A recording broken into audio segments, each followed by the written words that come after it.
আমার যদি ভুল না হয়ে থাকে 2 বছর আগে যখন এই ইস্যুটা নিয়ে আমরা নিজেরা ভিডিও করছিলাম, ইভেন পলিটিক্যালি বিষয়টা নিয়ে শেখ হাসিনাও একটা বক্তব্য দিয়েছিল যে ভিপি নূর আসলে ইসরায়েলের সাথে সম্পর্ক রাখছেন। সাংবাদিক ইলিয়াসও কিন্তু এটা নিয়ে একটা নিউজ করছিল। ইভেন তিনি সেখানে বলছিলেন যে একটা ব্যাগ সেই মেহেদি সাফাদি ইসরায়েলি কর্মকর্তা থেকে ভিপি নূর নিয়েছিলেন। তৎকালীন প্রেক্ষাপটে একটা ভিডিও ভাইরাল ছিল, আপনাদের খেয়াল থাকার কথা। নূর সম্ভবত হজে গেছিলেন, মাথায় টুপি টাপি ছিল, তিনি কয়েকটা দেশ ভ্রমণ করছিলেন। এর মাঝখানে আলোচনায় উঠে এসেছিল একজন ইসরায়েলি ব্যক্তির সাথে ভিপি নূরের দুবাই অথবা অন্য কোথাও একটা গোপন বৈঠকের যেই ছবি নিয়ে তৎকালীন প্রেক্ষাপটে ভিপি নূর কাউন্টার করেছিল, বলেছিল যে এটা ভুল, এটা ভুয়া, এটা আওয়ামী লীগের সুপার এডিটেড। কিন্তু দিন শেষে হঠাৎ করে কেন সত্যির ঢোল নিজেই বাজালেন? তৎকালীন প্রেক্ষাপটে নূরকে নিয়ে দেওয়া আওয়ামী লীগের বক্তব্য এবং শেখ হাসিনার বক্তব্যের সত্যতা 2 বছর পর পাওয়া গেল। তবে প্রেক্ষাপটটাতে একটু ভিন্নতা আনার চেষ্টা করা হয়েছে। ভিপি নূর আসলে গভীর জলের মাছ। বরাবরই বলি, এই এক ক্যারেক্টার শৈশবে ছাত্রলীগ, কৈশোরে ছাত্রলীগ, তারপর যখন একটু বড় হয়েছে তখন হয়েছে গণ অধিকার, আর এখন তো বিভিন্ন দলের সাথে যখন যেখানে ভালো পায় সেখানে তিনি দাপিয়ে বেড়ান। আর এই মুহূর্তে প্রত্যেকটা রাজনৈতিক দল বা বড় বড় ক্যারেক্টারদের রোশানলে থাকা ভিপি নূরের গোপন কিছু কর্মকাণ্ড সামনে আসছে। ইসরায়েলি নাগরিক মেহেদি এন্ড সাফাদি ছবিটা দেখে চিনছেন তো? এই ছবিটা নিয়ে আমরাও নিউজ করছিলাম। তখন ভাবতেছিলাম আসলে কি ঘটনা সত্য কিনা, কিন্তু ঘটনা আসলেই সত্য। মেহেদি এন্ড সাফাদির সাথে সাক্ষাৎ হওয়ার বিষয়টি প্রায় 2 বছর পর স্বীকার করেছে আজকে ভিপি নূর। রাজধানীর শিরডাব মিলনায়তনে পররাষ্ট্র নীতি বিষয়ে centre for governance studies CGS আয়োজিত এক সেমিনারে বিষয়টিকে স্বীকার করেছেন তিনি।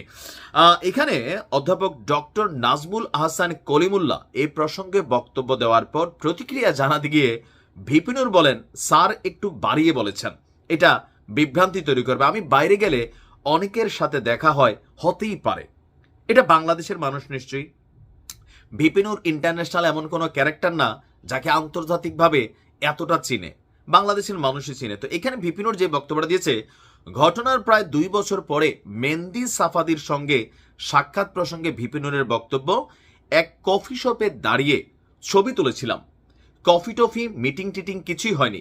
আমি তখন অনেক বিড়ম্বনায় ছিলাম, অনেক ধকল আমাকে তৎকালীন প্রেক্ষাপটে সহ্য করতে হয়েছে। এখন ভিপি নূরের এই বক্তব্যটা আমার কাছে জায়েজ মনে হইতো যদি তিনি আপনার আমরা ধরে নিতাম যে বাংলাদেশের কোনো নাগরিক হোক, সেটা এনটি আওয়ামী লীগ অথবা অন্য কোনো বা ভারতের কোনো নাগরিক হইতো, তাও মানতাম। ইসরায়েলের একজন কর্মকর্তা, তিনি ভিপি নূরকে চিনেন, আর ভিপি নূর তার সাথে সেইখানে গিয়ে সাক্ষাৎ করছেন, যেখানে সাংবাদিক ইলিয়াস বলছিলেন একটা ব্যাগ লেনদেন হয়েছে। আওয়ামী লীগের অনেক নেতাদেরও বক্তব্য ছিল যে টাকা পয়সার ডিলিং হয়েছে। বিষয়টা আওয়ামী লীগ তখন পলিটিক্যালি ভিপি নূরকে ঘায়েল করতে চাইছিল। বাট রাইট নাও এখন আসলে কোথাকার পানি কোথায় গড়ায়। আমাদের দেশের মানুষের আবেগ পুঁজি নিয়ে এই দেশের রাজনীতিবিদরা ব্যবসা করে, কিন্তু আপনি যতই আওয়ামী লীগ, বিএনপি, জামাত অথবা অন্যান্য দলগুলোরে গালি দেন, দিন শেষে নতুন প্রজন্মের কাছে এন্টি আওয়ামী লীগ অবস্থান থেকে গ্রহণযোগ্যতা পাওয়া, এন্টি আওয়ামী লীগ বারবার বলছি কেন, হিরো আলম এন্টি আওয়ামী লীগ অবস্থান থেকে কিন্তু গ্রহণযোগ্যতা পাইছিল, নির্বাচনে আরাফাতরা হারাই দিচ্ছিল, ভোটগুলা এন্টি আওয়ামী লীগ সিচুয়েশন থেকে কানেক্ট হয়েছিল। তো সেই সময় ভিপি নূরদের যেই জয় জয়কার সিচুয়েশন ছিল, বিকাশ নগদ ফুল ছিল। এখন যখন আওয়ামী লীগ নাই, এখন আর কেউ কিন্তু কিছু দেয় না। এখন তারেকরাও প্রতিদিন ধোয়ে, সাংবাদিক ইলিয়াসরা, তারপরে হচ্ছে পিনাকি দ্বারা অনলাইন অফলাইনে টাকা পয়সাও বন্ধ হয়ে গেছে, নানান ধরনের অ্যাক্টিভিটিসগুলো কিন্তু সামনে আসছে। তার মানে ইসরায়েলের নাগরিকের সাথে ভিপি নূরের যে গোপন ইস্যুগুলা আলোচনায় তৎকালীন প্রেক্ষাপটে ছিল, আমরা ধরে নিতে পারি ঘটনার পেছনে সত্যতা ছিল। কিন্তু ওই সময় কিভাবে কাউন্টার করছে, সুপার এডিটেড। কিন্তু দেখেন সত্যের ঢোল আপনিই বাজলো।